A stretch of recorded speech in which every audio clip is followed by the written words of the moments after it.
ಲೋಕಾಯುಕ್ತ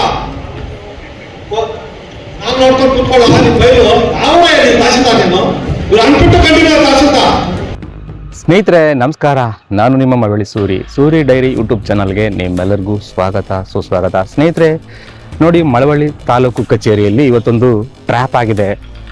ಏನು ಹಲಗೂರು ವಿಭಾಗದ RI ಮಧುಸೂದನ್ ಎನ್ನುವ್ರನ್ನ ಲೋಕಾಯುಕ್ತರು ಇವತ್ತು 10,000 ರೂಪಾಯಿ ಲಂಚ ಪಡೆಯುವಾಗ ಒಂದು ಟ್ರ್ಯಾಪ್ ಮಾಡಿದ್ದಾರೆ ಸ್ನೇಹಿತರೆ. ನೋಡಿ, ಅದಕ್ಕಾಗಿ ಇಲ್ಲಿ ಸಾಕಷ್ಟು ಒಂದು ತಾಲೂಕು ಆಫೀಸು ಮುಚ್ಚುವಂಥ ಸಮಯ ಬಂದರೂ ಅತಿ ಹೆಚ್ಚು ಜನ ಇಲ್ಲಿ ಜಮಾವಣೆ ಆಗಿದ್ದಾರೆ.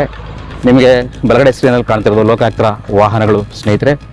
ನೋಡಿ, ಈ ಹಲಗೂರು RI ಮಧುಸೂದನ್ ಅವರು 10,000 ಲಂಚ ಪಡೆಯುವಂಥ ಒಂದು ಸಂದರ್ಭದಲ್ಲಿ ಲೋಕಾಯುಕ್ತರಿಗೆ ಟ್ರ್ಯಾಪ್ ಆಗಿದ್ದಾರೆ. ದಳವಾಯಿ ಕೊಡಳಿಯ ನಂಜುಂಡಸ್ವಾಮಿ ಅನ್ನುವೊಬ್ಬ ವ್ಯಕ್ತಿ ಬಳಿ 1 ಎಕರೆಗೆ 3 ಲಕ್ಷ ಲಂಚ ಕೇಳಿದರಂತೆ. ಅವರ ತಾಯಿ ಹೆಸರಿದ್ದ ಆಸ್ತಿನೋ ಅಥವಾ ಒಂದು ಇನಾಮ್ ಜಮೀನಾಗಿ ಇನಾಮ್ ಜಮೀನನ್ನು ಅವ್ರ ಹೆಸರಿಗೆ ವರ್ಗಾವಣೆ ಮಾಡಿಕೊಳ್ಳಲು ಸುಮಾರು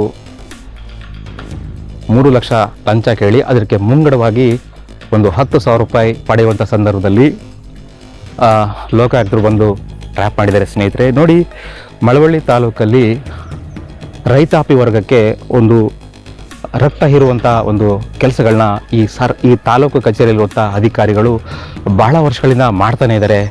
ಮತ್ತು ಮಳವಳ್ಳಿ ತಾಲೂಕು ತಹಸೀಲ್ದಾರ್ ಆದಂಥ ಶ್ರೀಯುತ ಲೋಕೇಶ್ ಅವರಿಗೆ ಇತ್ತೀಚೆಗೆ ಮಂಡ್ಯದ ಒಂದು ಅಂಬೇಡ್ಕರ್ ಭವನದಲ್ಲಿ ಉಪಲೋಕಾಯುಕ್ತರು ನೀವೊಬ್ಬ ಅಸಮರ್ಥ ತಹಸೀಲ್ದಾರ್ ಅಂತ ಕೂಡ ಒಂದು ಚೀಮಾರಿ ಹಾಕಿದ್ರು ಸ್ನೇಹಿತರೆ. ಆದರೆ ಯಾರೆಷ್ಟೇ ಚೀಮಾರಿ ಹಾಕಿದ್ರು ಕೂಡ ಈ ಸರ್ಕಾರಿ ಅಧಿಕಾರಿಗಳು ಲಂಚಕ್ಕೋಸ್ಕರ ಸಾರ್ವಜನಿಕರನ್ನ ಪೀಡಿಸೋದನ್ನ ಇನ್ನೂ ಕೂಡ ನಿಲ್ಲಿಸಿಲ್ಲ ಸ್ನೇಹಿತರೆ. ಕೇವಲ 2 ದಿನದ ಹಿಂದೆ ಮಳವಳ್ಳಿ ಗ್ರಾಮಾಂತರ ಪೊಲೀಸ್ ಠಾಣೆಯಲ್ಲಿ ಸ್ನೇಹಿತರೆ ಶಿವಕುಮಾರ್ ಅನ್ನುವಂಥ ಒಬ್ಬ ASIನ ಕೂಡ ಟ್ರ್ಯಾಪ್ ಮಾಡಿದರು. ಆ ನೆನಪು ಮಾಸುವ ಮೊದಲೇ 2 ದಿನದ ಅಂತರದಲ್ಲಿ ಮತ್ತೊಂದು ತಾಲೂಕು ಕಚೇರಿಯಲ್ಲಿ ಟ್ರ್ಯಾಪ್ ಆಗಿದೆ. ಇತ್ತೀಚೆಗೆ ನಮ್ಮ ಮಳವಳ್ಳಿಯ ಹಾಲಿ ಶಾಸಕರಾದಂಥ ಶ್ರೀಯುತ ನರೇಂದ್ರ ಸ್ವಾಮಿ ಅವರು ಸರ್ಕಾರಿ ಅಧಿಕಾರಿಗಳಿಗೆ ತೊಂದರೆ ಕೊಟ್ಟರೆ ಆ ರೀತಿ ಕೇಸ್ ಮಾಡಿಸ್ತೀನಿ, ಈ ರೀತಿ ಕೇಸ್ ಮಾಡಿಸ್ತೀನಿ ಅನ್ನೋ ರೀತಿಯಲ್ಲಿ KRS ಪಾರ್ಟಿಗೂ ಕೂಡ ಒಂದಷ್ಟು ಬೆದರಿಕೆಗಳನ್ನ ಹಾಕಿದರು. ಇವಾಗ ಏನು ಹೇಳ್ತೀರಿ ಹಾಲಿ ಶಾಸಕರೇ? ನೋಡಿ, ಯಥಾ ರಾಜ ತಥಾ ಪ್ರಜಾ. ಈ ಎಲ್ಲಿ ಜನಪ್ರತಿನಿಧಿಗಳು ಯಾವ ರೀತಿಯವರು ಇರ್ತಾರೋ ಅಲ್ಲಿ ಅಧಿಕಾರಿಗಳು ಕೂಡ ಅದೇ ರೀತಿ ಇರ್ತಿರೋದಕ್ಕೆ ಇತ್ತೀಚೆಗೆ ನಡೆದಂಥ 2 ಟ್ರ್ಯಾಪ್ಗಳೇ ಒಂದು ತಾಜಾ ಉದಾಹರಣೆ ಸ್ನೇಹಿತರೆ. ಆಲ್ಮೋಸ್ಟ್ ಮಳವಳ್ಳಿಯಲ್ಲಿ ಬಡ ರೈತರನ್ನ ರಕ್ತ ಬೀಜಾಸುರ ರೀತಿಯಲ್ಲಿ ಇಲ್ಲಿನ ಒಂದು ರೆವಿನ್ಯೂ ಅಧಿಕಾರಿಗಳು ಪೀಡಿಸ್ತಾ ಇರೋದು, ಅವರ ರಕ್ತ ಕುಡಿತಿರೋದು ಇದು ಎಲ್ಲರಿಗೂ ಗೊತ್ತಿರುವಂಥ ವಿಚಾರನೇ. ಈಗ ಒಂದು ಮಳವಳ್ಳಿ ತಾಲೂಕಲ್ಲಿ ಒಂದು ಬದಲಾವಣೆ, ಒಂದು ಪರ್ವಕಾಲ ಆರಂಭ ಆಗಿದೆ.